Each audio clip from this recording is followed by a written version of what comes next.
जैसा कि आप सभी लोग जानते हैं, हम सीटेट के बारे में पढ़ाते हैं। आज का सवाल है, अधिगम हेतु मूल्यांकन किस प्रकार का होना चाहिए। मूल्यांकन जो है कैसा होना चाहिए दोस्तों। देखिए, ये मूल्यांकन कभी मानकीकृत ऑप्शन सही नहीं होते हैं, हम लोग जानते हैं। जहाँ पर मापदंड आ जाते हैं ना दोस्तों, ऐसे आंसर सही नहीं होते हैं। और जहाँ परीक्षा केंद्रित, हम लोग परीक्षा के लिए नहीं पढ़ाते हैं दोस्तों। सीटेट में परीक्षा को है ना इम्पोर्टेंट नहीं माना जाता है। तो इसका राइट आंसर सी हो जाएंगे दोस्तों, सी। आप लोग ऑप्शन को छांटने के लिए सीखिए।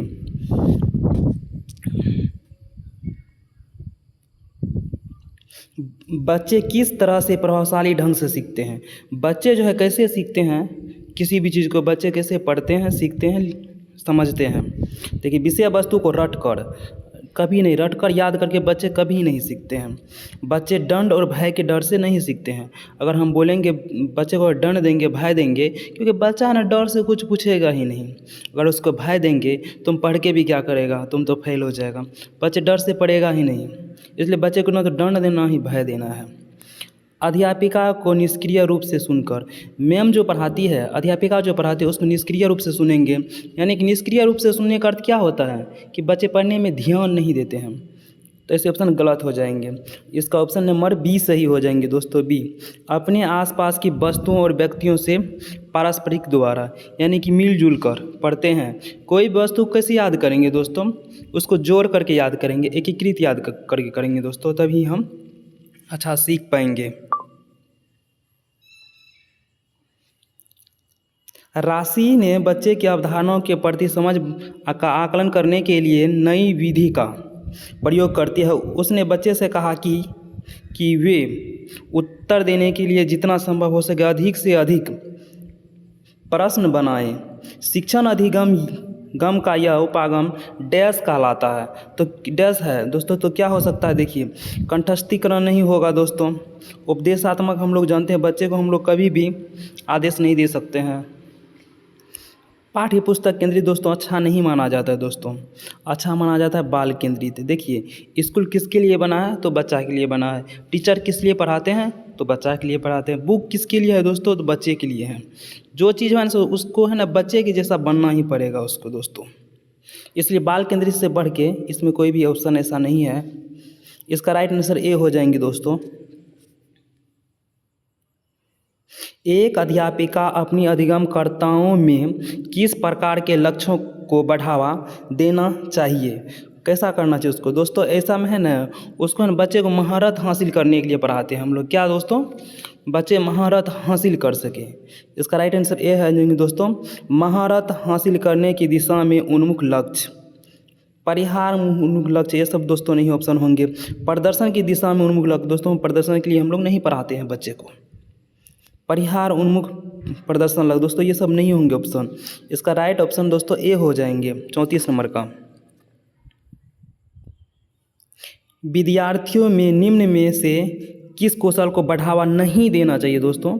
ये नहीं है तो दोस्तों क्वेश्चन को अच्छा से पढ़िएगा। देखिए, हम लोग को क्या नहीं करना चाहिए। अधिसंज्ञान के बारे में दोस्तों आप लोग जानते होंगे। अधिसंज्ञान अधिसंज्ञान दोस्तों ये होता है कि सोच के अपने सोचना। मेटाकॉग्निशन का अर्थ होता है दोस्तों अपने सोच के ऊपर सोचना। जैसे एक लड़का है, वो ये सोचता है कि हम पहले टीचर बन जाएंगे, टीचर बनने के बाद हम एक कार ले लेंगे, कार को है ना दोस्तों उसको भाड़ा पे लगा देंगे, भाड़ा का जो पैसा आएगा ना वो रूम रेंट को दे देंगे। क्या वो सोचो, अपने सोच के ऊपर सोचते जा रहा है, उसी को कहते हैं मेटाकॉग्निशन। और ये सही बात होता है दोस्तों, ये अच्छा बात है। चिंतन करना, थिंकिंग करना, सोचने के बारे में सभी लोग जानते हैं। सृजनात्मक का अर्थ है कुछ बनाना, कुछ सृजन करना। ये तीनों दोस्तों इंपॉर्टेंट क्वेश्चन है। और नहीं है ना दोस्तों, इसका निगेटिव होता है अधीनस्थ उन्मुख। इसका राइट आंसर दोस्तों नहीं है ना, इसका निगेटिव है क्वेश्चन, तो इसका निगेटिव आंसर ही हो जाएंगे, आंसर 4 हो जाएंगे इसका, डी आंसर राइट। कक्षा 3 के पाठ्य पुस्तक में कार्टून और कहानी का उपयोग किया गया है, इससे क्या होगा बच्चे में, पढ़ते हैं। बच्चे के मन में अनावश्यक भ्रांति उत्पन्न होंगे। नहीं दोस्तों, बच्चे के पास जो भ्रांति होते हैं ना दोस्तों, बच्चे के पास जो कंसेप्ट है उसको कभी भी आप लोग उसको नज़रअंदाज नहीं करिएगा, इग्नोर नहीं करिएगा। भ्रांति बच्चे को बहुत आवश्यक होता है। भ्रांति बच्चे के लिए बच्चे में सीखने के प्रति बैरियर व अरुचि पैदा करता है। नहीं दोस्तों, ये कार्टून है ना, बच्चे में रुचि पैदा करता है और रुचि नहीं। विषय वस्तु के लिए रोचक और से जुड़ी लगने वाली समस्या बनाया जा सकता है। ठीक, ये दोस्तों सही बात है कि रोचक होते हैं और बच्चे की क्या लगता है, इससे पढ़ने में लगता है कि एक दूसरे से कहानी जुड़ा हुआ है दोस्तों, ताकि बच्चे कार्टून देखकर, चित्र देखकर क्या करते हैं दोस्तों, कहानी को समझें। आप लोग जब बुक पढ़ते होंगे तो वहाँ पर रहता है कार्टून, आपको पता लगता होगा ये कार्टून है ना, ये सब बात करते होंगे। तो इसका राइट आंसर दोस्तों डी हो जाएंगे दोस्तों। राइट आंसर इसका डी है। विद्यार्थियों को ध्यान अधिगम अवधारणाओं को सीखने से भटक जाएंगे। नहीं दोस्तों, अगर ये कार्टून रहेगा ना दोस्तों, वो बच्चा कहाँ देख कर समझ जाते हैं कहानी को, तो बच्चा कभी नहीं भटकेगा। तो इसका राइट आंसर डी हो जाएंगे। बालक का विकास किन क्षेत्रों में बांटा गया है दोस्तों? सबसे पहले दोस्तों शारीरिक विकास होता है, उसके बाद संज्ञानात्मक विकास होता है जिसमें वस्तु के बारे में जानते हैं। संज्ञानात्मक विकास के बारे में दोस्तों जानते होंगे। उसके बच्चे में गामक विकास आते हैं, लास्ट में सामाजिक विकास आते हैं दोस्तों। इसको याद ही करना पड़ेगा दोस्तों। इसका राइट आंसर सी हो जाएंगे। पहले गामक नहीं होगा, ये शारीरिक है लेकिन पहले ये नहीं होगा यहाँ पर। इसका राइट आंसर दोस्तों 3 नंबर हो जाएंगे। लॉरेंस कोहलबर्ग के सिद्धांत में नैतिक तर्क न के किस चरण पर छात्र मान लेते हैं कि प्रत्येक व्यक्ति के लिए नियम एक समान प्रकार से लागू किए जाए और प्रत्येक व्यक्ति का निजी कर्तव्य है कि वे इनका पालन करें। बोलते कानून जो होता है ना, वो समाज के लिए होता है और प्रत्येक व्यक्ति को कानून क्या करना चाहिए, मानना चाहिए। बच्चा किस में है दोस्तों? इसमें है बच्चा भी। समाज क्रम को बनाए रखने के लिए, यानी कानून क्या होता है, अच्छा है और कानून को सभी लोग को कानून का पालन करना चाहिए। Social order maintenance orientation. इसका राइट आंसर 4 नंबर हो जाएंगे दोस्तों। जब बच्चे छोटे होते हैं तब बच्चा दंड और पनिशमेंट से ही मानते हैं। जैसे मान लीजिए अगर मेहमान आए हैं तो बच्चा क्या बोलते हैं दोस्तों, प्रणाम कर लेना, उसको आज्ञा देते हैं, उसको कहते हैं ओबेडियंस। ये होता है दोस्तों 2 से 10 वर्ष के जो बच्चे हैं ना, उससे नीचे में दोस्तों। पनिशमेंट कब देते हैं? बच्चा को नैतिकता कब सिखाते हैं? छोटे बच्चे नैतिकता नहीं जाते हैं दोस्तों, उसमें ऐसे बच्चे को मार कर नैतिकता लाते हैं, सिखाते हैं। तो इसमें कोई मारने पीटने का बात हो नहीं रहा बच्चे में, आज्ञा बोध का। Good boy and good girl. जब बच्चा क्या करते हैं दोस्तों, जब समाज में रहते हैं बच्चा, इसमें भी वही रहता है। बच्चा क्या करते हैं, अच्छा बॉय और good boy and good girl. बच्चा इसमें समाज के अनुसार चलते हैं, लोग को खुश रखना चाहते हैं। जब लोगों को खुश रखना चाहेंगे तब उसका good boy and good girl answer हो जाएंगे। तो दोस्तों समझ गए होंगे। लॉरेंस कोहलबर्ग के नैतिक विकास के सिद्धांत के 3 लेवल होते हैं दोस्तों, प्री कन्वेंशनल, कन्वेंशनल और पोस्ट कन्वेंशनल। देखिए प्री कन्वेंशनल बच्चे में नैतिकता नहीं पाया जाता है, बच्चे में सही गलत का ज्ञान नहीं होता है। कब? जब बच्चा 10 वर्ष से नीचे होते हैं। कन्वेंशनल स्टेज में जो बच्चे आ जाते हैं, बच्चा समाज के अनुसार चलते हैं, समाज को जो अच्छा लगेगा बच्चा वैसा ही करते हैं। बच्चा ये जानते हैं कि कानून जो बना है ना, लोगों के लिए बना है, हम सब के लिए बना है, इसलिए कानून का पालन करना चाहिए सभी लोगों को, कन्वेंशनल स्टेज में। और पोस्ट कन्वेंशनल स्टेज में बच्चा अपने मन के अनुसार चलते हैं। पोस्ट 11 वर्ष से जो ऊपर की लेवल है उसको पोस्ट कन्वेंशनल लेवल कहते हैं। इसमें बच्चा अपने मन के अनुसार चलते हैं। इसमें पनिशमेंट एंड ओबीडियंस के माध्यम से उसका सिखाते हैं। इंस्ट्रूमेंटल रिलेटिविस्ट इंडिविजुअलिज्म, इसमें इसको जो है ना दोस्तों जैसे और तैसे की अवस्था भी कहते हैं दोस्तों। इसको दोस्तों अच्छा से याद कर लीजिएगा सबको इंग्लिश में, क्योंकि हिंदी में इसका नाम है ना दोस्तों डिफ़िकल्ट होता है दोस्तों। Good boy and good girl, इसमें बच्चा है लोगों को खुश करना चाहेंगे। लॉ एंड ऑर्डर ओरिएंटेशन, कानून लोगों के लिए बना है, उसका पालन करना चाहिए दोस्तों। इसमें सोशल कॉन्टैक्ट ओरिएंटेशन, अगर कानून समाज में बना है अगर उससे हम लोग को अगर फ़ायदा नहीं हो रहा है तो कानून को क्या करना चाहिए दोस्तों, तोड़ देना चाहिए। जब बच्चा कानून तोड़ने का बात करेगा ना दोस्तों, तो बच्चा इसमें आ जाएंगे, सोशल कॉन्टैक्ट ओरिएंटेशन में। जब बच्चा लॉ एंड ऑर्डर में आते हैं तो कानून को मानते हैं, कानून को तोड़ते हैं। इसमें अगर बच्चा कोई है, अगर रेड लाइट पर अगर कोई व्यक्ति का मृत्यु हो जाता है ना, तो बच्चा बचाने नहीं जाएगा।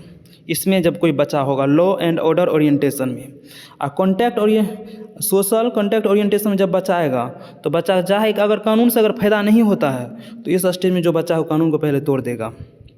और इसके बारे में यूनिवर्सल एथिटिक प्रिंसिपल जो है, यूनिवर्सल एथिटिक प्रिंसिपल, इसमें जो बच्चे आते हैं वो है ना, वो अपना इसमें किशोर आते हैं, किशोर जैसे भगत सिंह हो गए, वो अपने मन के अनुसार चलते हैं। अगर कानून अगर उसको अच्छा नहीं लगता, उसको तोड़ के पहले वो अपने अनुसार कार्य करते हैं। इसमें जो है बच्चे, इसमें बच्चे जैसे हैं अपने अनुसार, यानी कि इसमें लोगों के लिए बच्चे हैं ना जान तक गवा देते हैं। जैसे भगत सिंह हुआ, ऐसे बहुत नेता हैं दोस्तों। इसको समझ गए होंगे, इसको दोस्तों समझ गए होंगे, ये भी समझ गए। इसको जैसे कि तैसी अवस्था कहते हैं दोस्तों। अगर कोई बच्चे, अगर किसी बच्चे का टिफिन का भोजन खा लेते हैं, वो बच्चे क्या करते हैं, इसका बुक फाड़ देते हैं। अगर कोई बच्चे पेन तोड़ देते हैं तो उसका बैग फाड़ देते हैं दूसरा बच्चे। इसको जैसे कि तैसी अवस्था भी कहते हैं दोस्तों। इंस्ट्रूमेंटल रिलेटिविस्ट इंडिविजुअलिज्म, इसको दोस्तों अच्छा से याद रखिए। Instrumental, pre conventional stage, conventional stage, post conventional stage. Pre conventional stage में बच्चे में नैतिकता नहीं पाए जाते हैं। कन्वेंशनल स्टेज में बच्चे समाज के अनुसार कार्य करते हैं, और पोस्ट कन्वेंशनल स्टेज में बच्चे अपने मन के अनुसार कार्य करते हैं। जो उसको बच्चे को जो अच्छा लगता है उसी के अनुसार बच्चे कार्य करते हैं।